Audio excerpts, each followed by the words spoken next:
História do Brasil 1, texto 8, Segredos internos.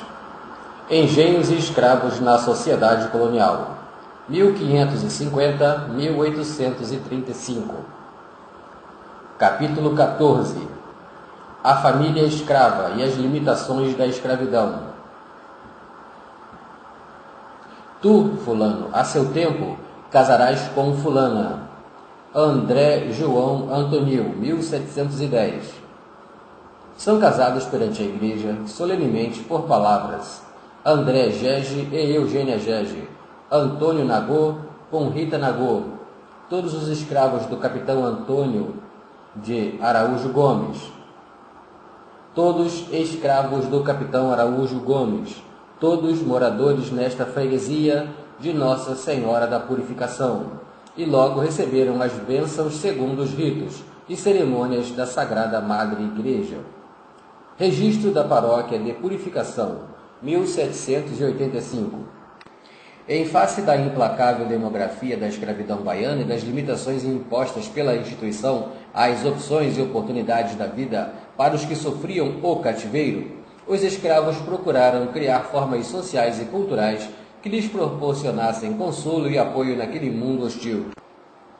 Neste capítulo, olharemos além das estruturas demográficas para examinar as fronteiras culturais que definiram as oportunidades dos cativos e a seguir estudaremos suas respostas sociais ao serem constantemente confrontados com o poder dos senhores escravistas.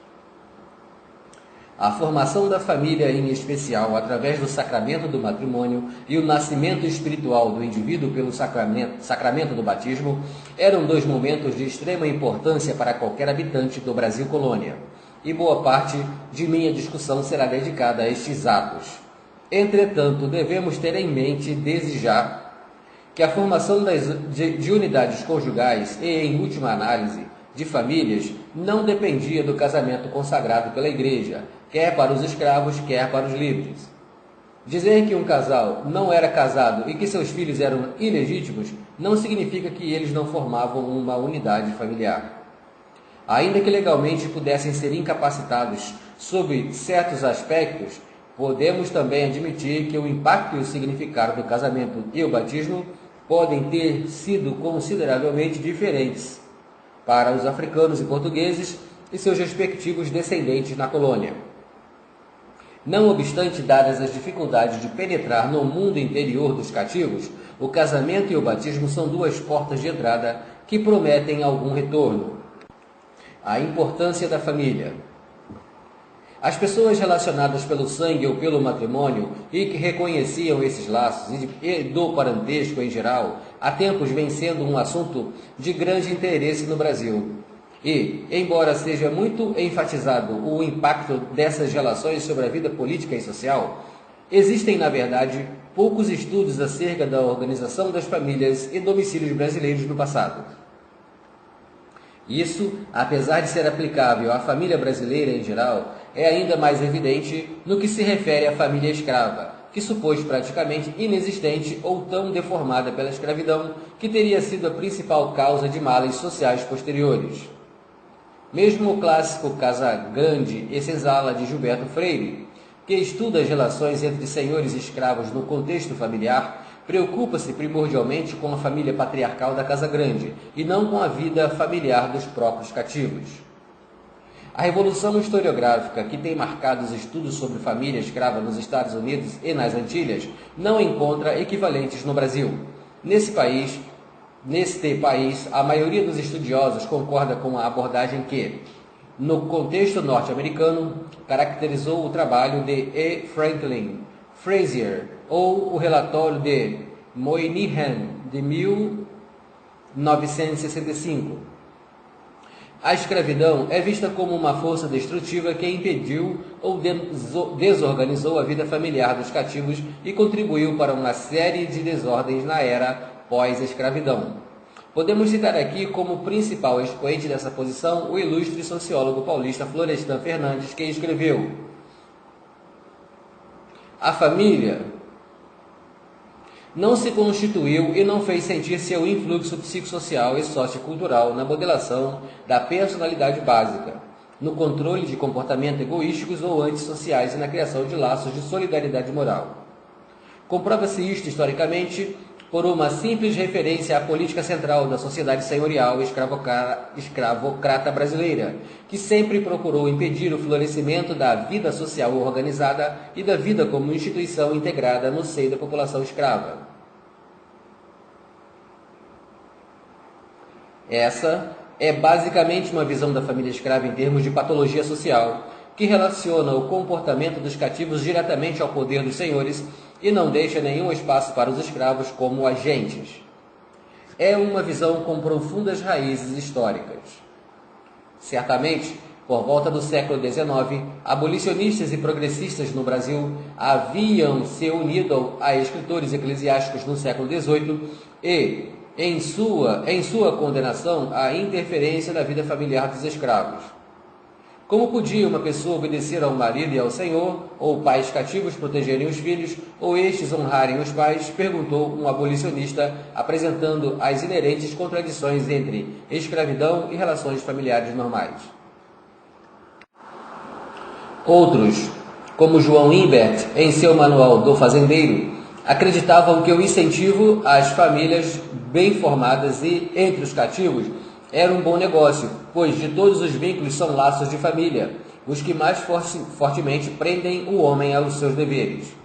Imbert advogava que se presenteasse os escravos ao casarem e se prometesse liberdade para os filhos, mas seus comentários exortativos são, por implicação, uma crítica às atitudes da maioria dos senhores.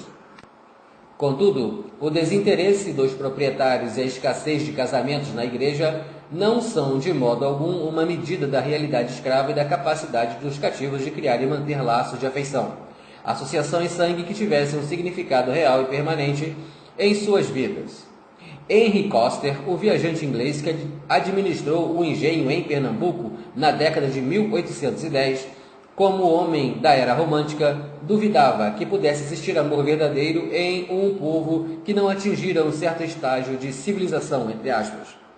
Mas observou pessoalmente muitos casos em que punições e outros perigos foram enfrentados a fim de visitar a escolhida, em que viagens noturnas foram feitas após um dia fatigante, e em que grande constância tem sido demonstrada e uma determinação de impedir o controle dos sentimentos do coração. Foi de fato exatamente nas relações entre familiares e amigos que a humanidade essencial dos cativos mais se evidenciou para Coster e outros como ele. Observou esse viajante,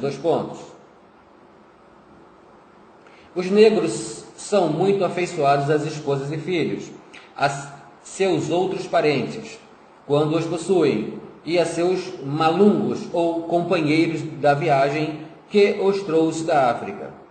É muito agradável ver o respeito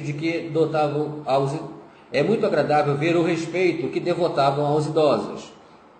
Aos africanos de idade avançada nas propriedades nunca falta o necessário quando está em poder de seus companheiros de cativeiro supri-lo. As limitações do escravismo eram reais e frequentemente também destrutivas, mas daí a crer como Fernandes que a força inerente ao poder dos senhores e o funcionamento da instituição da escravidão determinam sozinhos os parâmetros da vida escrava, é deixar de lado o papel essencial dos cativos na criação de sua própria cultura. Para nós, o problema interpretativo reside na atribuição de importância como pesar o problema dos senhores contra as ações... Como pesar o problema dos senhores contra as ações dos escravos? Embora não haja dúvidas de que os desejos dos cativos entrassem na seleção dos cônjuges, organização familiar, decisões quanto à gestação, escolha de padrinhos e outros aspectos da vida familiar, nunca podemos ignorar as esmagadoras restrições da escravidão e das leis e costumes católicos sobre senhores e escravos. Aqui, portanto, estamos lidando com um curioso contraponto, uma espécie de duelo em um aposento escuro, onde vemos as centelhas dos golpes desferidos pelas vontades dos combatentes, mas não conseguimos distinguir quem está golpeando. É precisamente nas questões cotidianas da vida em cativeiro nos aspectos mais comuns e corriqueiros referentes ao lar, à família, ao trabalho e à recreação, que os documentos em geral silenciam. Pudéssemos ter a oportunidade de falar a um escravo ou escrava qualquer em um canavial em passe ou no Rio Fundo, como os que veem na figura 19, e indagar sobre 19 da página 312, viu gente? E indagar-lhe sobre esses assuntos, receberíamos uma resposta repleta de discernimento e compreensão, que os estudiosos atualmente mal conseguem divisar após anos de pesquisas. Ademais, nosso informante hipotético nos consideraria particularmente obtusos por perguntar tais coisas, que certamente ele ou ela e quaisquer dos companheiros poderiam responder como questões sabidas de todos. É precisamente a trivialidade desse conhecimento que o deixou passar sem registro. O que nos restou foram alguns padrões observáveis que podemos documentar, mas cujo significado e função dentro do sistema escravista permanecem hipotéticos. Restrições sobre a família escrava. Identifiquemos primeiramente as limitações impostas às ações, escolhas e decisões dos cativos pelo escravismo e pelo relacionamento senhor-escravo. Havia, por exemplo, uma política em geral, não escrita, mas amplamente praticada, de restringir o universo social do cativo, confinando-o, quando possível, ao perímetro do engenho, fazenda de cana ou unidade escravista. Tal política limitava drasticamente as oportunidades familiares para os escravos, especialmente em propriedades menores onde havia poucos parceiros disponíveis ou onde podiam ser parentes consanguíneos. Em centenas de registros de batizados, casamentos e óbitos, não encontrei nenhum escravo mencionado como casado ou cativo de outro senhor. Não é difícil imaginar as complicações que podiam surgir quando esse tipo de união ocorria.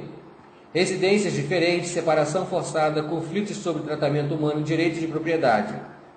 Tais casamentos apresentavam problemas concretos para os escravos, bem como para os seus senhores. Mas, dado o desequilíbrio da razão entre os sexos e em muitas das propriedades do recôncavo, os cativos que desejassem encontrar companheiros, sem dúvida, teriam aceito os problemas na falta de alternativas. A escolha, porém, ocorreu raramente, se é que alguma vez lhes foi permitida.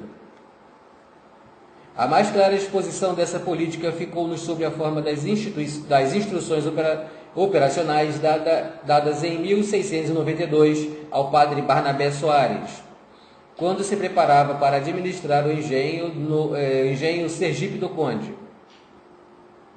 Os escravos da propriedade não deviam ser autorizados a participar de irmandades fora do engenho, servir como padrinhos em outro local ou tomar parte em atividades e celebrações religiosas fora da propriedade.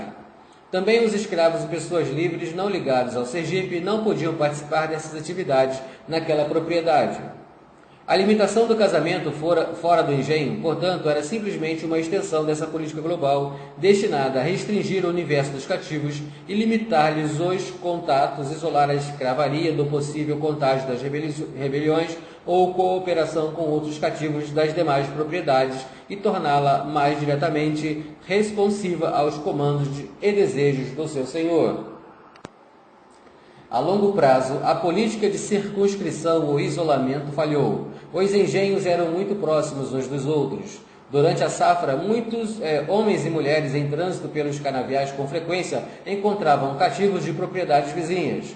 O contato com o Salvador era contínuo e barqueiros e carreiros constantemente deslocavam-se entre a cidade e os engenhos, como demonstraram posteriormente as revoltas escravas do início do século XIX. As redes de informações e associações dos escravos de fato expandiam-se para além das fronteiras da propriedade rurais. Não obstante, as tentativas dos senhores de isolar sua escravaria produziam alguns efeitos, desenvolveram-se fortes identificações entre os cativos e uma determinada instituição. As rivalidades entre os senhores de engenho às vezes refletiam-se em constante hostilidade entre os cativos das respectivas propriedades. Surgiam fortes afeições locais. Por outro lado, a limitação às fronteiras da propriedade restringia de vários modos as oportunidades da vida disponíveis aos escravos. A política de circunscrição imposta no contexto de grande desproporção numérica entre os sexos, presente na maioria dos engenhos, criava outro tipo de restrição aos cativos. Não havia mulheres suficientes para o número de homens de quase todas as propriedades. Isso era resultado de preferência dos senhores de engenho quanto à formação de sua força de trabalho e da grande dependência em relação à África para a obtenção de novos braços. O efeito desse padrão, porém, era impedir que muitos homens tivessem a oportunidade de formar uma família. Progressistas lamentavam amargamente essa cegueira deplorável, pois as mulheres eram necessárias para dar apoio aos homens, educar as crianças e cuidar dos velhos e doentes. Achavam um absurdo que os senhores de engenho, em vez de criarem uma grande e bela população crioula, promovendo a propagação entre seus escravos, não só o façam, senão o embaraçem. Esses argumentos demográficos eram acompanhados de outros de ordem moral. Muitos observadores julgavam que a culpa pela promiscuidade da escravaria era mais dos senhores do que dos cativos. Coster é muito esclarecedor a esse respeito. Ele acredita que se houvesse em número adequado de mulheres na propriedade, os escravos se comportariam sexualmente como quaisquer outras pessoas. Que muitos homens e mulheres queriam ser licenciosos tem sido ainda e é a sina da natureza humana e não um defeito específico de muito injuriada raça de que falo. Mais uma vez, sua experiência pessoal fornece pungentes evidências de que os cativos também percebiam um problema. Um escravo de um engenho pernambucano, ao saber sobre a infidelidade de sua mulher, queixou-se ao senhor que ordenou que a açoitassem. Porém, ao começar o castigo, o marido teve pena e implorou que a soltassem, dizendo: se há tantos homens e tão poucas mulheres na propriedade, como se pode esperar que elas sejam... Se há tantos homens e tão poucas mulheres na propriedade, como se pode esperar que elas sejam fiéis? Porque o Senhor tem tantos homens e tão poucas mulheres. A desproporção entre os sexos e a política restritiva limitavam os horizontes sociais dos cativos, que, além disso, sofriam a intrusão direta do Senhor em sua vida familiar. O poder do proprietário podia expressar-se no impedimento às uniões, designação de parceiros, determinação de época de casamento e, em última análise, a separação das famílias. Adicionalmente, como Freire e muitos outros deixam claro, a exploração sexual dos escravos pelos senhores e seus filhos tornou-se um aspecto constante na vida social, cujos efeitos sobre a família dos próprios cativos eram sem dúvida negativos.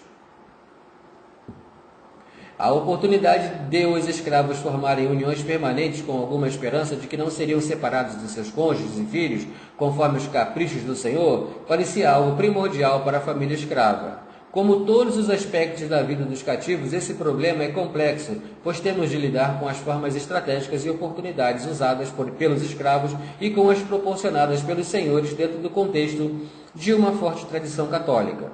Às vezes confiante em um ainda mais forte desejo de lucro.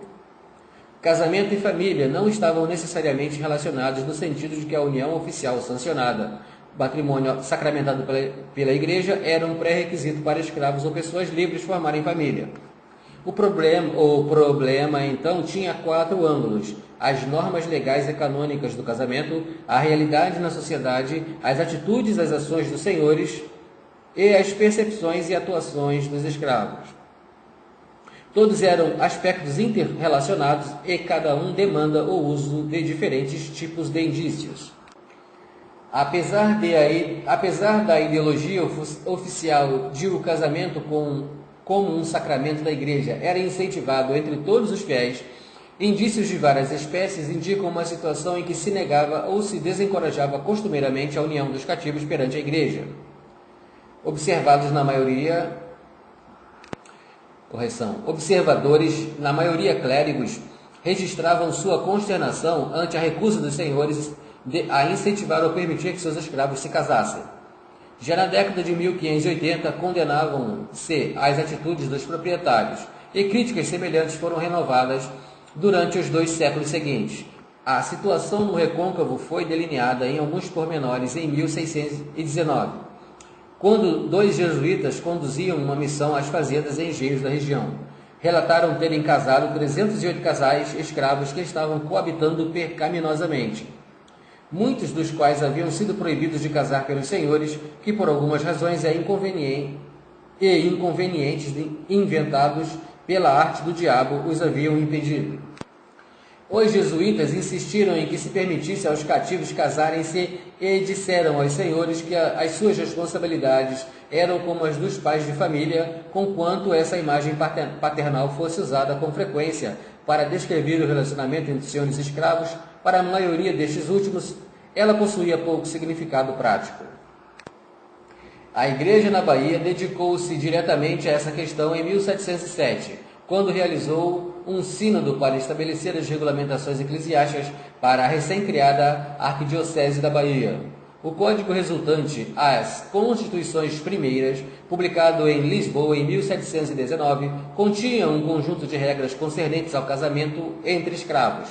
Por outro lado, tal código fortalecia o sistema escravista, pois estabelecia que o sacramento do matrimônio não implicava liberdade para o cativo. Ademais, as constituições também facilitavam o casamento no Brasil. Daqueles escravos que haviam recebido esse sacramento na África, anteriormente à sua escravização. Ao mesmo tempo, o sínodo pronunciou-se diretamente contra as práticas comuns dos senhores. O cânon 303 determinava que os proprietários permitissem aos escravos casarem-se sem estorvos ou ameaças e exortava-os a não impedir o casamento com a separação ou venda de um dos parceiros. 3 trabalhos publicados no século XVIII evidenciam o fato de essas regulamentações terem produzido pouco efeito sobre as ações dos senhores de engenho. Os jesuítas Andreoni e Benci e o padre secular Ribeiro Rocha condenaram todos os contínuos abusos do escravismo, inclusive quanto às restrições aos casamentos de escravos. Nos trabalhos dos 2 jesuítas, podemos vislumbrar aqueles abusos e a defesa dos senhores de engenho. Os proprietários argumentavam que, quando se exigia que os cativos casassem na igreja, o laço tornava-se permanentemente, e com isso, quando se casavam do cônjuge, quando se cansavam do cônjuge, recorriam ao envenenamento, já que o divórcio era impossível. Também afirmavam os senhores que os escravos mantinham relações ilícitas após o casamento, o que era uma afronta à igreja. Os proprietários aceitavam as uniões consensuais como ocorrência na ordem natural das coisas e tendiam a não interferir com os cativos a esse respeito ou arranjar as uniões sem a ajuda do clero.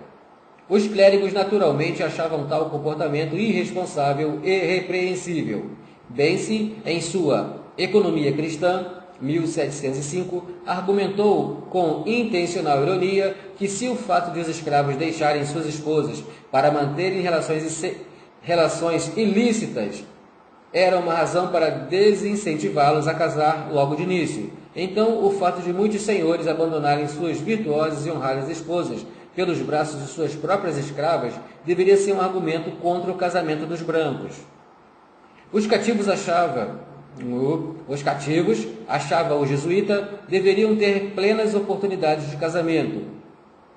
Os trabalhos desses autores eclesiásticos não eram lidos por muitos, e ainda que eles e outros clérigos usassem o público para difundir suas ideias, aparentemente os senhores mantiveram-se inexoráveis.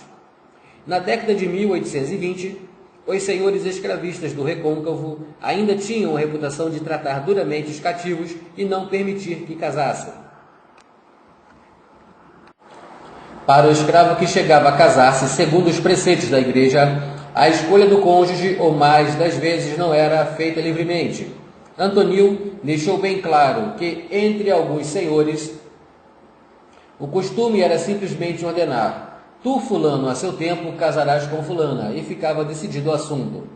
Registros de casamento que documentam em uma mesma cerimônia a união de 3 ou 4 casais escravos pertencentes a um mesmo senhor parecem indicar a intervenção direta do proprietário na seleção e na época dos casamentos.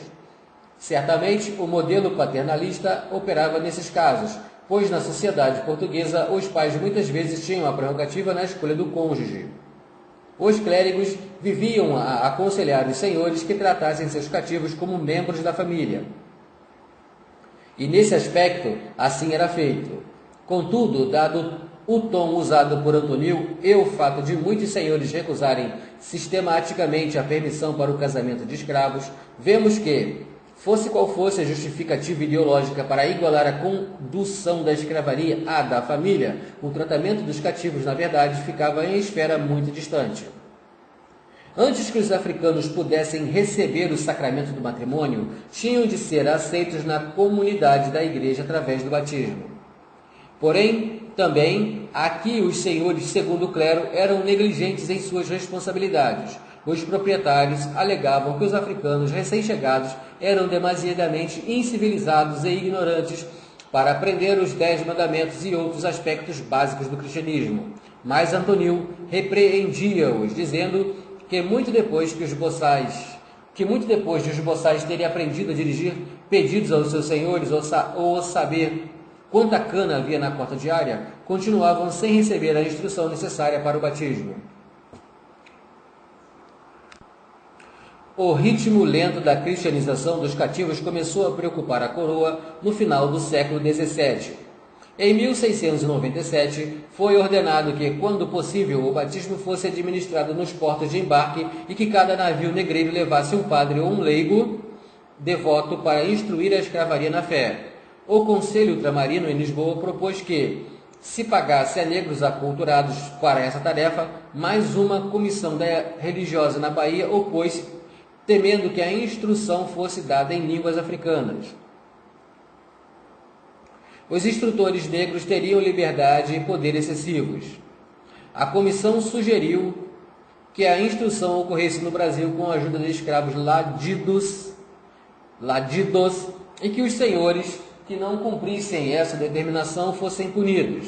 A expressão é ladinos, ou seja, indivíduos inteligentes, né, de espírito vívido, esperto, astucioso, finório, espertalhão, né, ou seja, vocês entenderam. E que os senhores que não cumprissem essa determinação fossem punidos. Tá bom. Em 1718, contudo, a coroa escreveu ao arcebispo da Bahia, lamentando o fato de cativos permanecerem sem batismo. A situação pouco mudara em princípios do século XVIII, como evidencia um relatório enviado à Junta das Missões de Lisboa por 2 jesuítas, Padre José Bernardo e Padre Francisco de Lima, que visitaram o Recôncavo em 1701.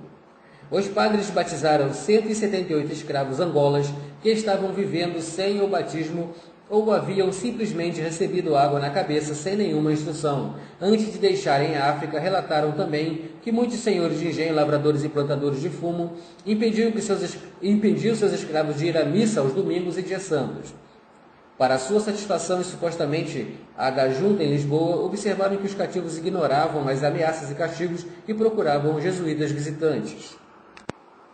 A negligência dos senhores quanto à doutrinação da escravaria resultava de vários fatores, mas sua relutância em permitir o casamento de cativos provavelmente baseava-se mais na consideração dos escravos como propriedade do que no desejo de proteger a honra do estado conjugal.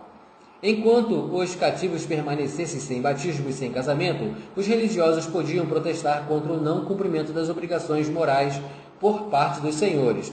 Uma vez havendo casamento na igreja, porém, passava a haver restrições imperiosas na lei canônica em favor do livre usufruto do matrimônio.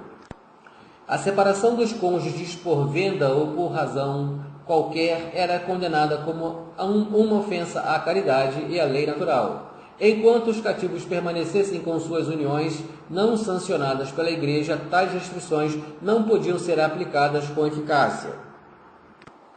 Devemos naturalmente ter sempre em mente que estamos tratando de um regime escravista em que os interesses dos senhores vinham antes dos interesses dos escravos.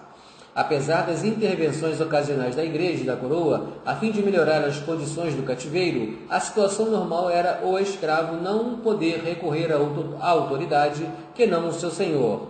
A lei civil e canônica reconhecia que os escravos, como seres humanos e cristãos, possuíam certos direitos. Isso se aplicara na legislação portuguesa tradicional e, em meados do século XVIII, alguns dos parceiros mais liberais do iluminismo começaram a tornar ainda mais abrangentes essas atitudes. O problema O problema continuava a ser o acesso ao sistema legal. A maioria dos escravos baianos vivia em uma situação em que o seu senhor era árbitro do certo e do errado, e da justiça e da injustiça.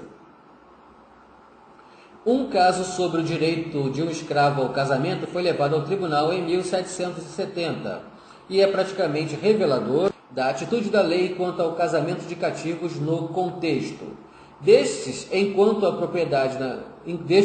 propriedade. Naquele ano, Luísa Fernandes tentou vender João, escravo negro, de sua propriedade.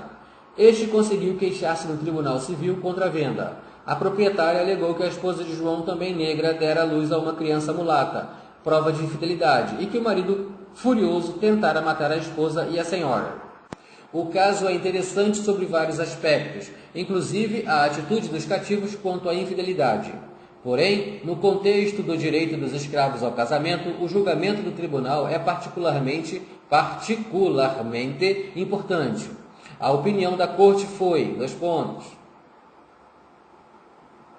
ainda que o senhor não deva vender o seu escravo casado para parte remota, de sorte que fique impedido o uso do matrimônio, contudo isso se limita quando se constitui de mau ânimo, de sorte que não se possa o senhor conservá-lo sem perigo próprio ou de coisa sua, porque o direito que o escravo casado tem de lhe não ser impedido o uso do matrimônio não se pode guardar no caso em que os delitos do escravo e a necessidade do senhor o obrigam a vendê-lo para fora do lugar em que existe outro cônjuge, atribuindo-se isso na separação mais a culpa do dito escravo do que do senhor. Infeliz.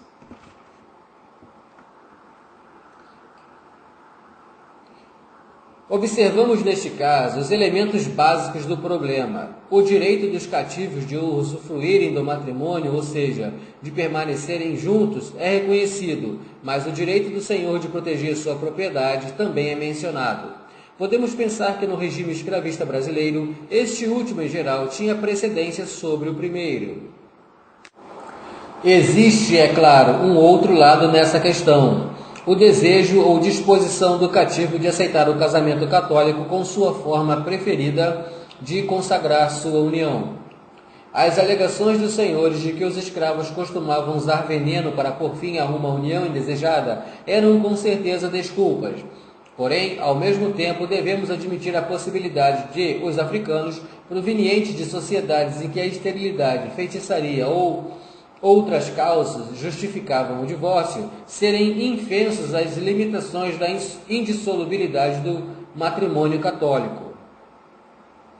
A relutância dos africanos em participar de uniões nos moldes católicos e o desejo dos senhores de evitar a interferência externa na administração da escravaria podem ter sido atitudes que se reforçaram mutuamente. O fato de uma parcela tão grande da população cativa na Bahia ter sido composta de africanos durante toda a era colonial, sem dúvida, contribuiu para o que era uma situação canônica. Os proprietários mostraram-se relutantes em instruir os escravos, batizá-los ou permitir que casassem na igreja. Os cativos podem ter sido menos que ansiosos em aceitar as normas católicas. Quaisquer que tenha sido a combinação da relutância de senhores e escravos com respeito ao casamento na igreja, é clara indicação de que a maioria dos escravos não se casava segundo o costume católico.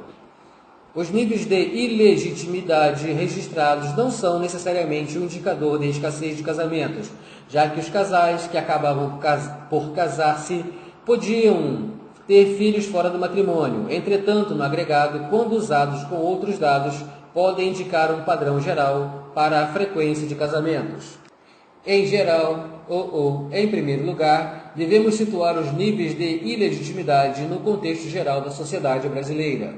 Estudos têm demonstrado que, embora a taxa geral de ilegitimidade no Brasil fosse alta, entre os cativos ela era ainda mais elevada. O estudo de Marcílio sobre São Paulo entre 1745 e 1845 revela que 39% da população livre nasceu fora de uniões sancionadas pela Igreja.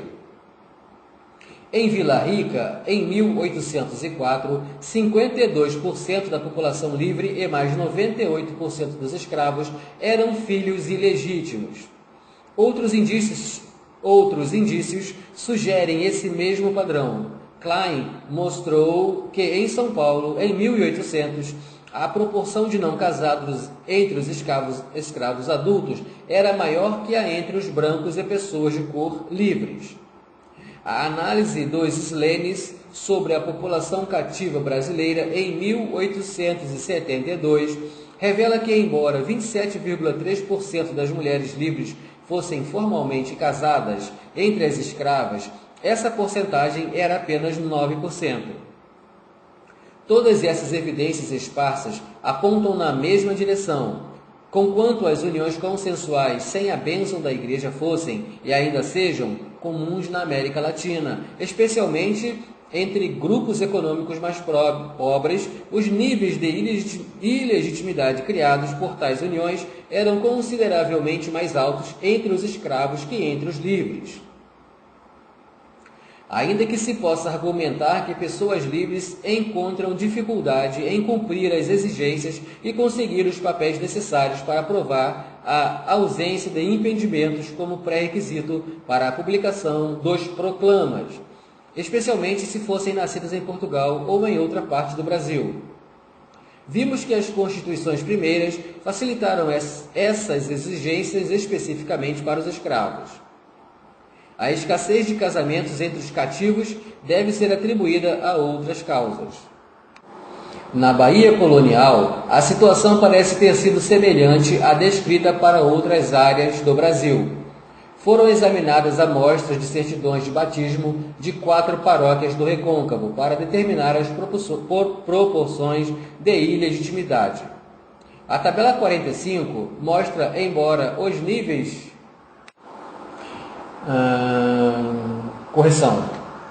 Na tabela 45 indica que, embora os níveis de ilegitimidade fossem elevados para a população baiana como um todo, para a população escrava eles eram em dobro ou triplo dos da população livre. A grande maioria dos cativos na zona rural baiana eram filhos de pais não casados segundo os ritos da Igreja Católica. O casamento formal na Igreja não era comum entre os escravos, o que não significava que eles não tivessem família ou que o parentesco não fosse importante para suas vidas. Finalmente, devo salientar mais uma vez que, embora os proprietários detivessem o poder máximo na determinação das oportunidades de vida e das disposições familiares dos escravos, estes não eram completamente incapazes de influenciar as decisões que afetavam suas vidas. O relacionamento senhor-escravo havia espaço para manobras. Ainda que um cativo não pudesse casar-se na igreja sem permissão do Senhor, pois sem ela o padre não publicaria os proclamas, os escravos tinham meios de tornar conhecidos seus desejos. Bajulavam, barganhavam ou simplesmente recusavam-se a cooperar, muitas vezes defrontando-se com punição severa. Os senhores às vezes achavam mais fácil ou mais prático anuir aos desejos dos escravos do que ignorá-los. Anuir quer dizer consentir.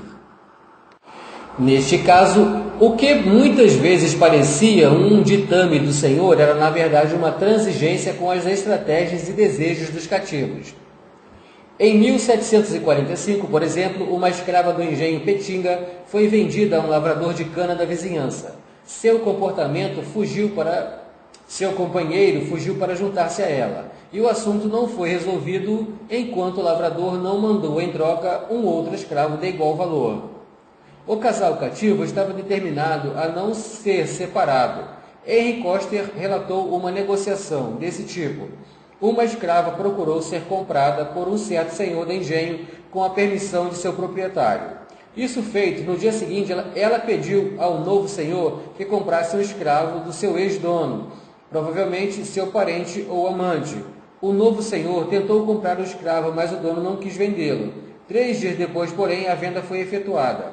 O cativo em questão recusara-se a trabalhar e ameaçara tirar a própria vida, e o dono, temendo prejuízo, concordou em vendê-lo.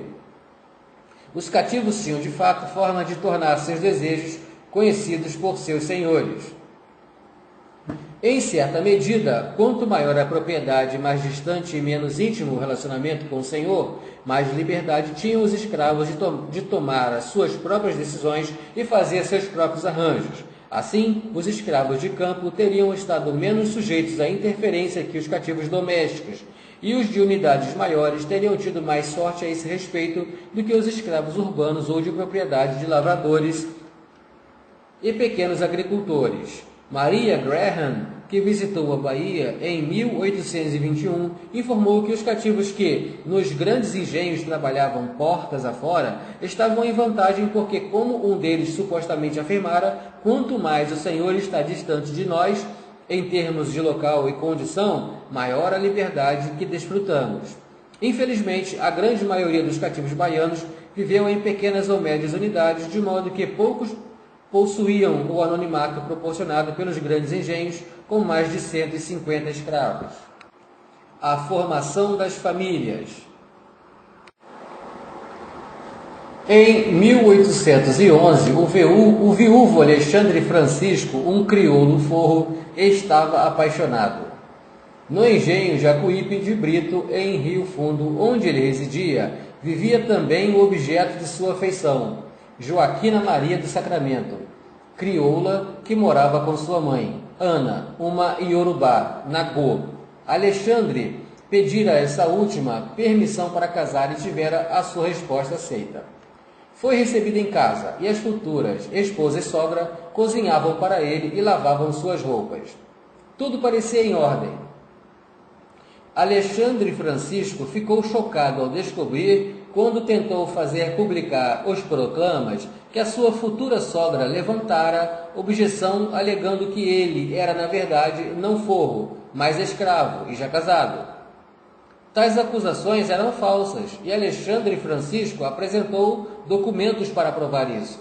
A mãe, porém, foi inflexível e Joaquina Maria ficou tão zangada com a interferência que saiu de casa, procurando refúgio na casa do proprietário do engenho para fugir às atenções de um outro pretendente que sua mãe arranjara.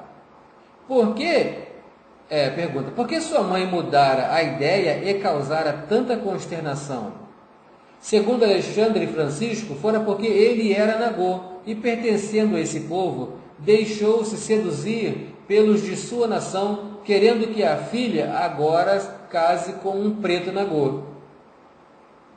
Não entendi. O caso de Alexandre Francisco sugere que, sob a superfície da vida no engenho e no ritual católico, afinidades culturais e étnicas africanas continuavam a ter um papel na formação das famílias entre os escravos. De maneiras em geral, não registradas nos documentos remanescentes, tais afinidades influenciaram as decisões e escolhas de escravos e pessoas de cor livres. Os inventários de engenhos, devido à sua desatenção quanto ao estado conjugal dos cativos em geral, não fornecem muitos indícios sobre essa questão. Entretanto, alguns arrolamentos sobreviveram com a estrutura apropriada. Nos 3 engenhos e fazendas de cana de João Lopes Fiuza, inventariados na década de 1750, podem ser identificados 23 casamentos em que se conhecem as origens dos cônjuges.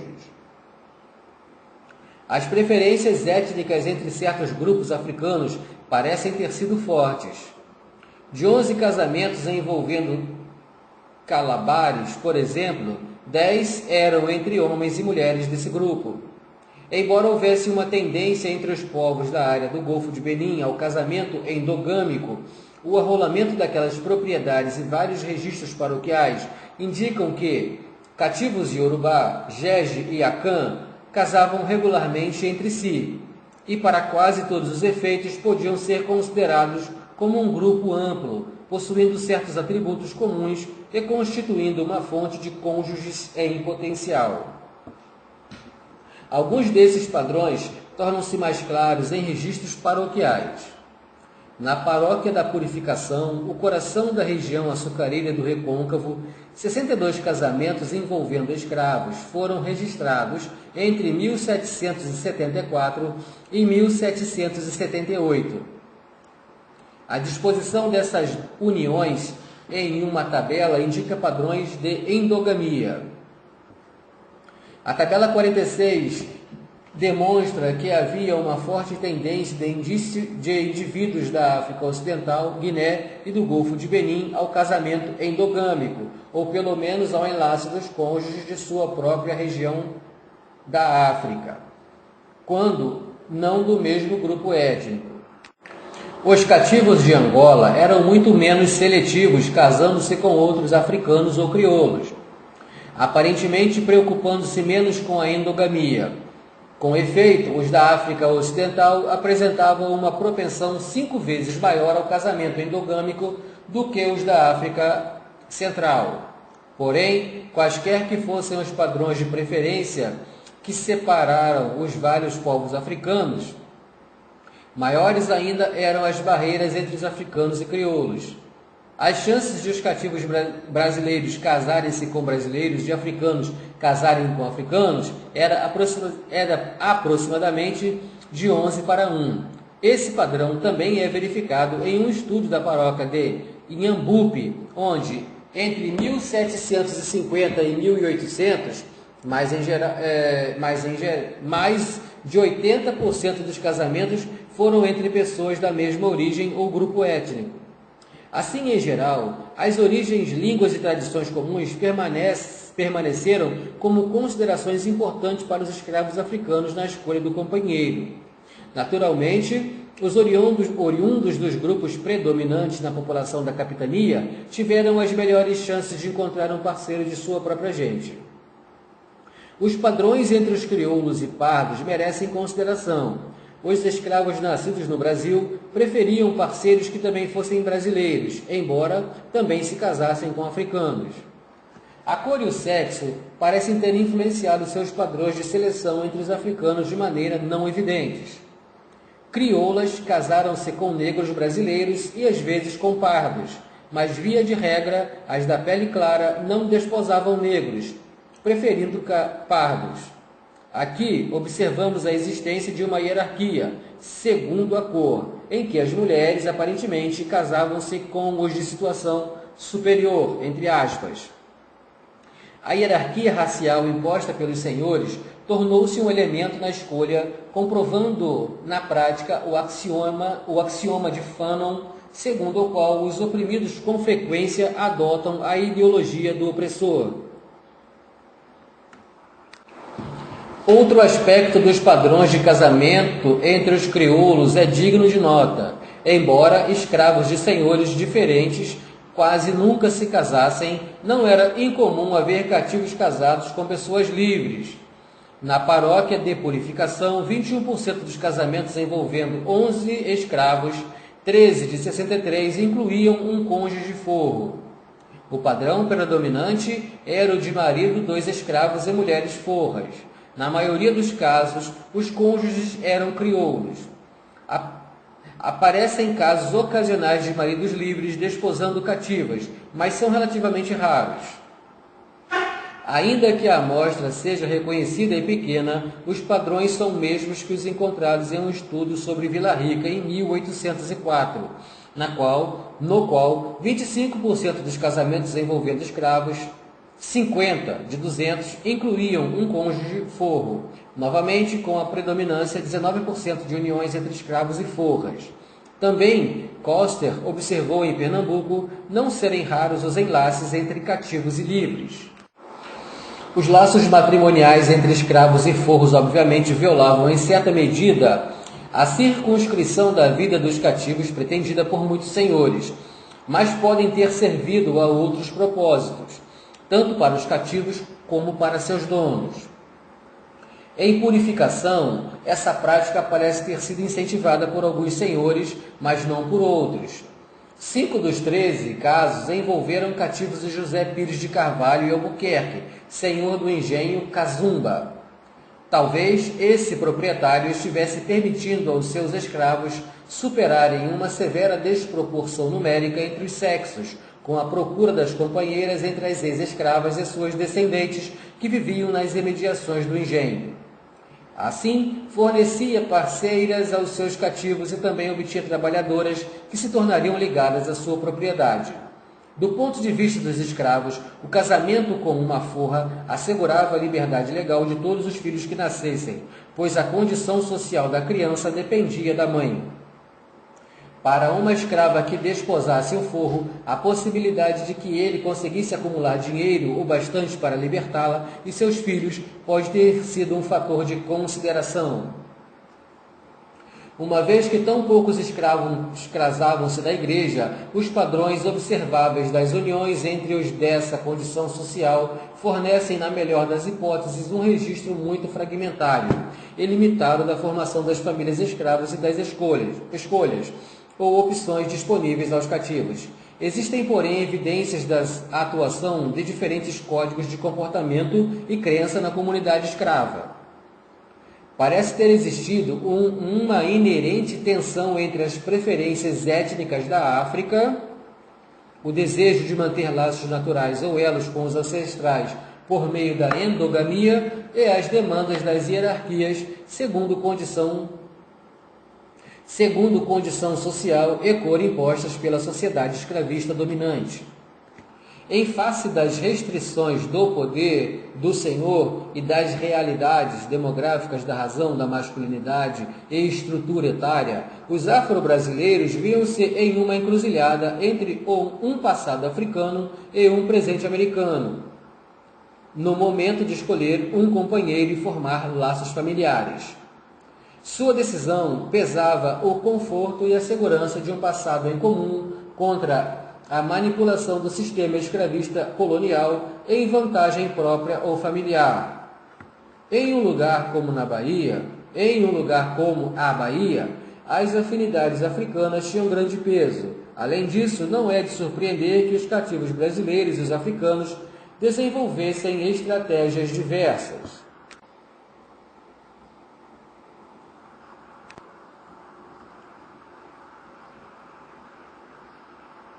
Estrutura familiar. O exemplo do Engenho Santana.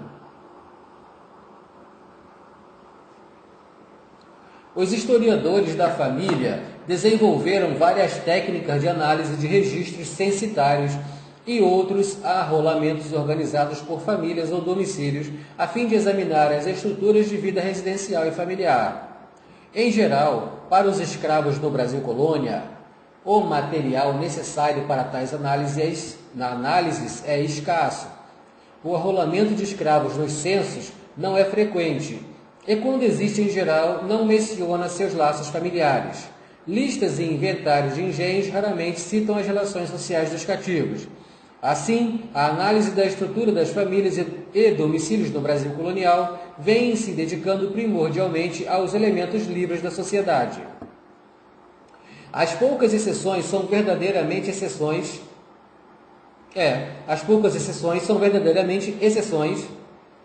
aos elementos...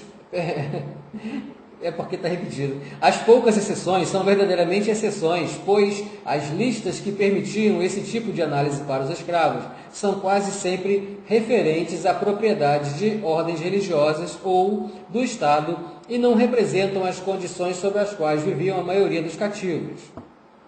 O estudo pioneiro de Richard Graham, por exemplo, que trata dos escravos da Fazenda Santa Cruz, no Rio de Janeiro, inicialmente propriedade dos jesuítas, lida com uma propriedade pertencente ao Estado, com uma imensa força escrava de 1.347 pessoas, mais de 4 vezes maior que o maior engenho baiano. Não obstante o trabalho de Graham, os artigos de Creighton, Higman e Lanslet sobre famílias escravas nas Antilhas e nos Estados Unidos fornecem modelos de análises que podem ser usados de forma limitada no contexto baiano. Dispomos de 2 arrolamentos da população escrava. Dispomos de 2 arrolamentos da população escrava do Engenho Santana, em Ilhéus, pertencentes aos jesuítas. O primeiro foi feito em 1731 e o segundo, 21 anos mais tarde, em 1752. O primeiro foi feito em 1731 e o segundo, 21 anos mais tarde, em 1752. Essas listas estão organizadas por unidade familiar embora careçam de algumas informações, como o local de nascimento ou de origem étnica dos escravos, ainda assim oferece uma rara oportunidade para o exame da estrutura das unidades residenciais dos escravos de um engenho. É claro que, sendo o engenho Santana naquele período pertencente aos jesuítas, a organização do mesmo dá margem a questões sobre tipicidade no referente à organização familiar da escravaria e à atenção que os proprietários dedicavam a esse assunto. Aqui, porém, talvez estejamos com sorte. De 1704 a 1731, o Santana foi administrado pelo padre Manuel de Figueiredo e este, como vimos, era de opinião de que os cativos não deviam casar-se. Durante sua gestão, apenas 1 ou 2 casamentos em média ocorreram por ano. Seu sucessor procurou retificar o que considerou uma situação escandalosa. Por volta de 1752, o engenho Santana já passara pelas mãos de outros administradores. Naquele ano, foi feito um inventário completo da propriedade pelo padre João Cortes, antes de passar a administração ao padre Jerônimo da Gama. Os dois arrolamentos, separados por cerca de 20 anos, podem ser considerados representativos de 2 modelos de estrutura residencial. A lista de 1731 foi feita após um longo período durante o qual o casamento de escravos não fora incentivado, ao passo que a de 1752 representa o resultado de esforços conscientes dos administradores para que os cativos formassem unidades familiares estáveis com base no matrimônio. O padre Pedro Teixeira, que assumiu a direção do engenho em 1731, ficou chocado com as condições que encontrou e os escravos que teria de gerir. Em 178 cativos, o mesmo que igual número de demônios, ladrões e inimigos. Correção. Em 178 cativos, o mesmo que igual número de demônios, ladrões e inimigos. Fecha aspas. Que ele escreveu, né? Afirmou em atitude nada patriarcal. Havia 26 casais unidos formalmente, 66 homens solteiros, 4 viúvos, 45 mulheres solteiras e 11 viúvas. Dos 111 escravos solteiros, cerca de 40 tinham pelo menos 12 ou 13 anos de idade. No arrolamento da escravaria feito pelo padre Teixeira, foram discriminados 57 grupos residenciais, fornecendo-se a idade, estado conjugal e relações de cada indivíduo com o chefe do grupo residencial ou a mulher mais velha da habitação. Ocasionalmente foram incluídas também outras informações quanto ao local de nascimento, cor ou utilidade. O primeiro aspecto digno de nota quanto à composição dos grupos residenciais escravos é que, a despeito de uma política desencorajadora de casamento que existira no Santana ao longo de 2 décadas anteriores, a maioria dos escravos vivia em unidades que incluíam um homem e uma mulher, declarados como parceiros sexuais ou com idades que tornavam tal relacionamento provável. Isso é mostrado na tabela 48. Quase a metade dos grupos residenciais e mais 60% dos escravos viviam em unidades duplamente chefiadas, ou seja, com um homem e uma mulher adulto presentes. Um homem e uma mulher adultos presentes. A unidade composta de homem, mulher e filhos, tipo D, foi com larga margem o tipo modal e eram conhecidas variações que incluíam uma família nuclear acrescida de muitos parentes. Podemos tomar como, por exemplo, o caso de Cosme e sua esposa, que viviam com seu filho de 2 anos. Residiam com eles também 5 irmãos e irmãs de Cosme, com idades variando de 10 a 20 anos. Outro exemplo é o grupo residencial de Policarpo, de 30 anos, que vivia com a esposa, Maria, a filha do casal de 10 anos, e 2 irmãos na casa dos 20. Está bem claro, pelo menos quanto Santana, que os grupos residenciais em ambos os pais presentes constituíam a forma mais comum da experiência da vida familiar compartilhada pelos cativos. Taxas elevadas de ilegitimidade não significam necessariamente que o pai estava ausente durante os anos de formação da criança escrava. Embora os grupos residenciais encabeçados por mulheres não fossem incomuns, não eram de maneira alguma a forma dominante de organização familiar. Das 10 residências chefiadas por mulheres, 6 podem ser definidas como encabeçadas por viúvas e não solteiras, ou pelo menos sem companheiro. Os grupos residenciais com homens e seus filhos ou parentes eram em menor número, como seria de se esperar. 4 das 5 unidades com homens e seus filhos eram chefiadas por viúvos. O arrolamento de 1731 do Santana dá origem a algumas questões. Uma delas, certamente, é a falta de dados indicando a família matrifocal ou chefiada por mulher, como forma predominante. Nem em termos de unidades, nem de pessoas, tais grupos residenciais foram característicos da escravaria do engenho. Os tipos predominantes de grupos residenciais foram os do grupo 1, que incluía subtipos, todos com um homem e uma mulher residentes como co-chefes de família. Apesar da relatada política do desincentivo aos casamentos, mais de 75% dos grupos residenciais de Santana continham pessoas relacionadas pelo sangue ou casamento. Grupos residenciais incluíam sobrinhas e sobrinhos, avós e netos, irmãs dos chefes do grupo e até mesmo afilhados. O parentesco, em suas várias formas, possuía um evidente significado para os cativos de Santana, fossem quais fossem suas atitudes, e o acesso em relação ao matrimônio O parentesco, em suas várias formas, possuía um evidente significado para os cativos de Santana, fossem quais fossem suas atitudes e acesso em relação ao matrimônio sacramentado pela Igreja. A escravidão, entretanto, de fato, produziu seus efeitos naquele engenho. Um padrão parece ter relacionado a experiência do cativeiro é dos grupos residenciais sintéticos compostos de uma ou mais mulheres idosas e homens jovens solteiros. Esse era o caso de Arcângela, viúva de 50 anos de idade, e Andresa, sua companheira, de 90 anos, que viviam com 4 rapazes saindo da adolescência.